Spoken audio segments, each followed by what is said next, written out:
pelajaran di les bisa ya? Ya. Kita mau nggak tiktokan di sini? Enggak ah, kamu aja. Oke. Yang videoin. Oke. Yuk. Yuk.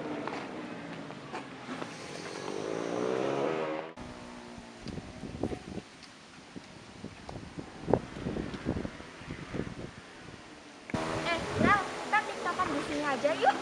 Ayo.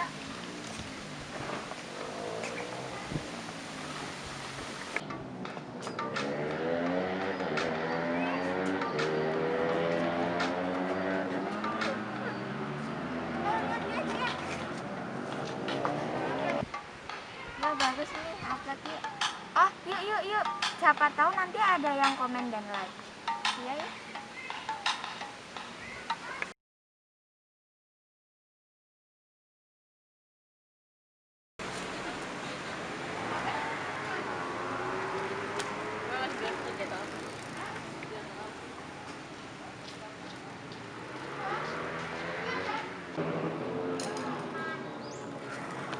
Wah, Hasan kenapa tuh? Wah, aku jadi kepo nih. Ya kenapa yuk? Ayo, yuk. Sini. Sini cepat. Arif, Hasan sini. Teman-teman, ini kok kita pernah Indri alay banget ya? Mana. Iya loh. Alay banget tariannya. Ya komennya banyak di videonya TikToknya Indri. Iya yuk, ayo. Ayo.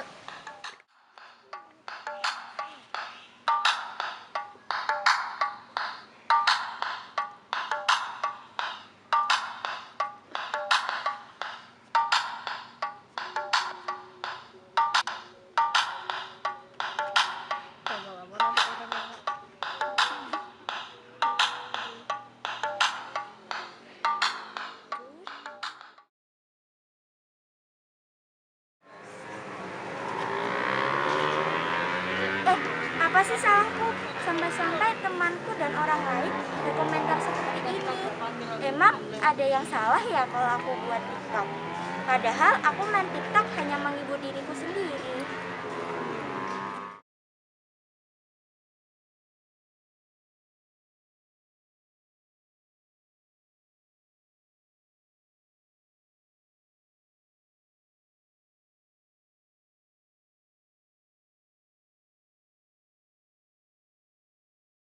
Assalamualaikum warahmatullahi wabarakatuh. Waalaikumsalam warahmatullahi wabarakatuh.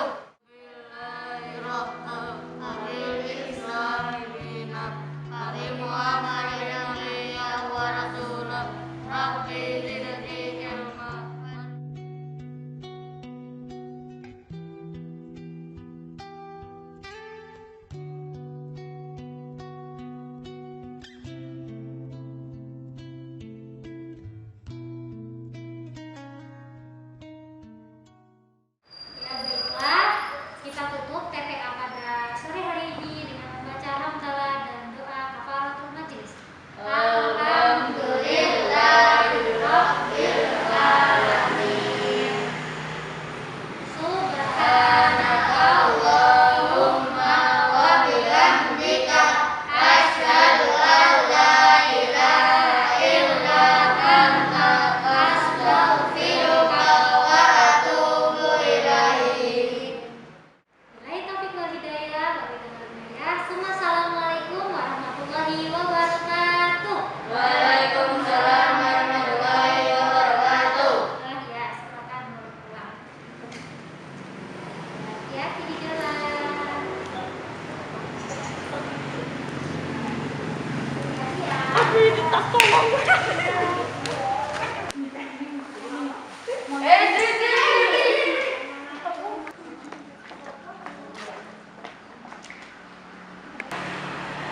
Indri, TikTokmu tuh nggak jelas banget, aneh. Emangnya kenapa kalau Indri buat TikTok? Lagian Indri buat TikTok buat iseng-iseng doang. Ya emang alay.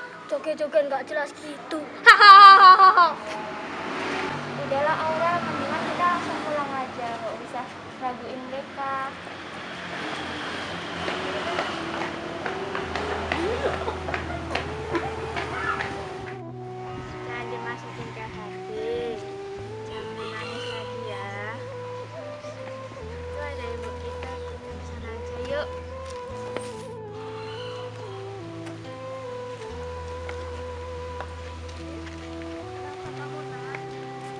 perhatikan dari kemarin kamu murung dan melamun terus.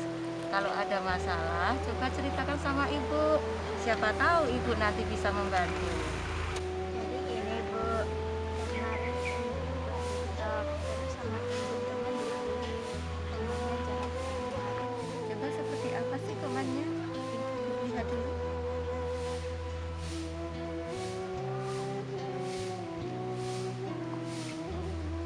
Oh, seperti ini. Coba Bu saya lihat. Walah, ini toh Indri yang bikin kamu nangis. Nggak apa-apa Indri, ini tuh mungkin teman-temanmu cuman iseng. Nggak usah diambil hati anak ya. Indri, menurut ibu, yang kamu lakukan bukan sebuah masalah. Kamu tidak perlu memikirkan atau memasukkan komentar teman-teman kamu ke dalam pikiran dan juga hatimu. Bagi ibu, selama yang kamu lakukan membuatmu senang, hal yang positif dan tidak merugikan orang lain, lakukan saja ya. Lakukan apa yang kamu sukai tanpa memikirkan perkataan orang-orang, selama yang kamu lakukan adalah hal yang positif ya nak ya. Gitu ya Bu, berarti saya tidak salah kan Bu? Enggak dong. Dari kejadian ini, apa pelajaran yang bisa kamu ambil nak? Jadi kita harus bijak dalam bersosial media ya Bu, apalagi berkomentar. Iya, betul sekali. Jangan sampai perkataan kita nantinya dapat melukai hati orang lain, baik di kehidupan sehari-hari maupun di sosial media. Kamu tahu nggak nak, kalau berkomentar negatif dan melukai hati orang lain, nanti bisa dikenai sanksi hukum loh. Nah, makanya Aurel, Indri mulai sekarang harus berhati-hati dalam berperilaku ataupun memberikan komentar kepada orang lain ya. Karena setiap apa yang kita perbuat pasti akan ada konsekuensinya. Indri dan Aurel juga mulai sekarang harus bijak dalam bersikap bermain sosial media. Ibu percaya kalau Aurel dan Indri sudah tahu mana yang baik dan mana yang buruk. Iya Bu. Ya udah, sekarang gak usah nangis lagi ya.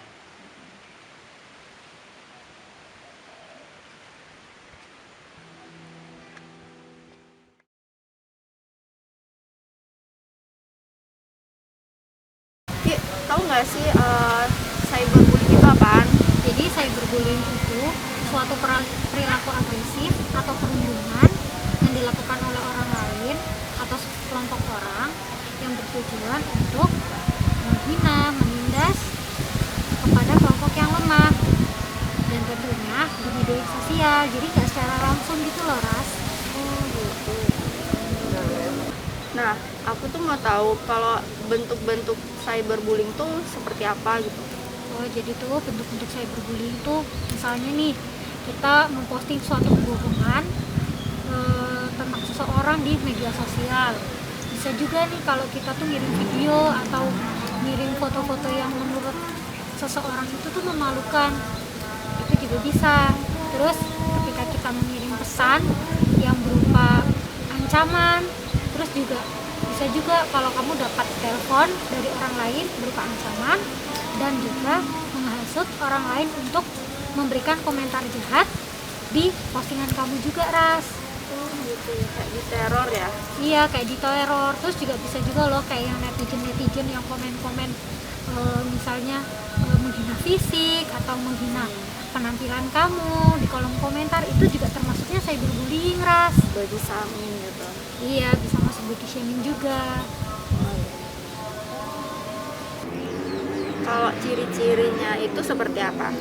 Untuk ciri-ciri anak yang kena cyberbullying gitu ya, pertama nih dia ada ciri-ciri depresi, kemudian dia juga orangnya kurang percaya diri Ras, karena kan dia merasa bahwa setiap dia melakukan sesuatu pasti orang lain tuh akan berkomentar jelek gitu loh sama dia.